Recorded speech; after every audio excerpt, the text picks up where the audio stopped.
Olá, tudo bem? Me chamo Roberto Urminha, aqui do Cartório em Gestão, e hoje vamos para o episódio 3 de 100, dos 100 primeiros dias quando se inicia um cartório.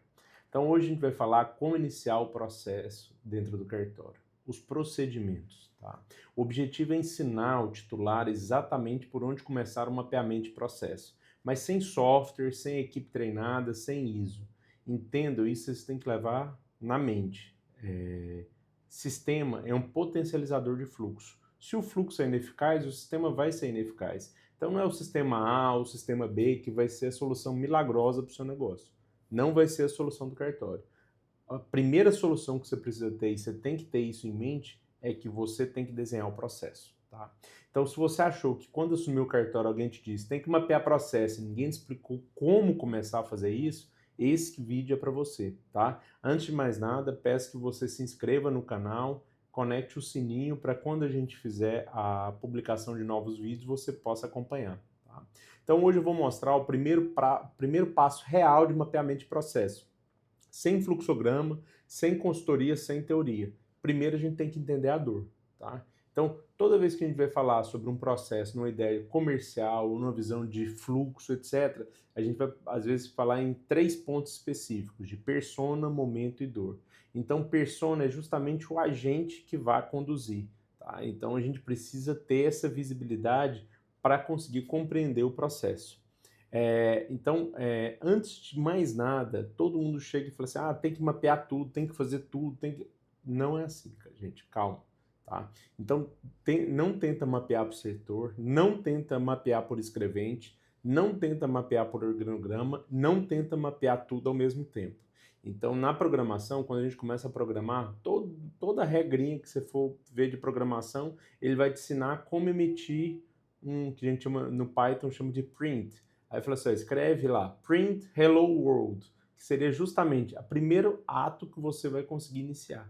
Na programação a gente sempre fala. Então, quando a gente pensa em processo, isso meu orientador falava muito. Ele falou assim, primeiro vamos no hello world. Vamos fazer o simples, vamos iniciar e depois a gente vai escalar, tá bom? Então, o processo não começa por setor.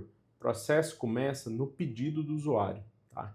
Então, o ponto correto de partida que a gente tem que partir é onde que vai iniciar, qual é o gatilho. Tá? Todo mapeamento de processo começa com a pergunta simples. O que o usuário pede no balcão? Então, o balcão, a pessoa chegou, o seu João chegou dentro do cartório, aí ele pegou uma senha, aí ele sentou na frente para fazer um reconhecimento de firma. Exemplo, ou uma autenticação, uma escritura, um registro, uma certidão, o que for, cada um tem sua atividade. Eu não vou adentrar especificamente na atividade de cada tipo de cartório por hora. Então a gente vai falar no todo, bem macro mesmo, tá? Então, o conceito central, cada pedido do usuário é um processo completo, do início ao fim, tá? Então, se você vai mapear o caminho do pedido, você mapeia o cartório. Então, vários caminhos de vários processos e procedimentos vão mapear todo o cartório, tá? Então, escolha um ato. Primeiro ato, o ato que tenha mais movimento, o primeiro ato do dia, você escolhe um ato. Aí você já faz algumas perguntas. São 4 especiais que você tem que saber. Quem recebe o pedido? Quem executa o pedido? Quais são as entregas intermediárias? Quando o processo termina? A partir do momento que você tem essas 4 perguntas respondidas, aí que você começa a desenhar o processo, tá bom? Então, se você respondeu as 4, você tem um processo mapeado em nível básico. Minimamente, você já começa a ter uma visibilidade de responsabilidade, em quem que vai passar na mão, como que você vai conduzir, e aí a gente vai começar aprimorando, tá? Tem um exemplo que o SEALs usa muito no treinamento deles. O SEALs são os militares de alta performance do exército americano. Tá? Ele fala, como é que a gente come um boi? A gente come por bife. Então, o primeiro processo que você tem que fazer é dividir em microprocessos. Então, às vezes, um problema muito complexo são 3 ou 4 problemas simples. Então, veja o processo, compreenda ele e depois divida em microetapas. Tá? Exemplo, reconhecimento de firma não é um ato, ele é uma sequência.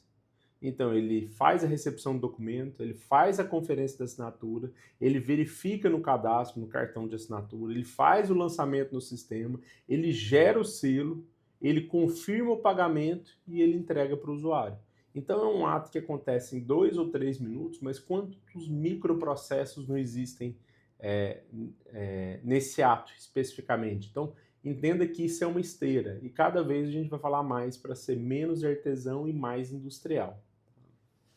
Agora que vem o mapeamento, o que o mapeamento revela e o que dói, que eu acho que esse é um ponto muito interessante da gente avaliar. Tá? Então, o titular ele deve marcar onde depende de uma única pessoa, então aí você acha gargalo. Onde não há conferência, onde está sendo feito no automático, acreditando sem estar tendo conferência.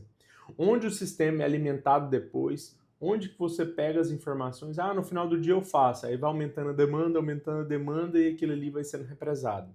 Onde o erro só aparece no fim, onde é que ele aparece depois que o cliente selou, pegou o documento, pegou o protocolo e levou embora.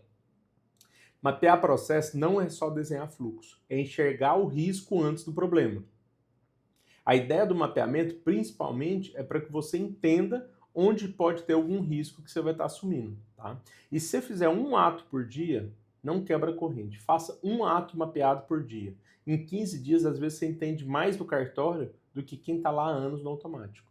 Então, às vezes, o escrevente está muito especializado fazendo uma coisa, mas você começa a ser um generalista, você começa a visualizar cada uma das áreas, mapeando e começando a levar. Aí, quando você faz um mapeamento num papel, uma folha A4, caneta, uma folha e caneta, você fez o mapeamento. Do mapeamento, não, agora eu vou especializar isso aqui numa estrutura de Kanban, vou especializar isso num fluxograma, vou conduzir. Não, eu vou seguir para fazer um POP, vou fazer arquitetura organizacional. Não, eu vou evoluir para um sistema.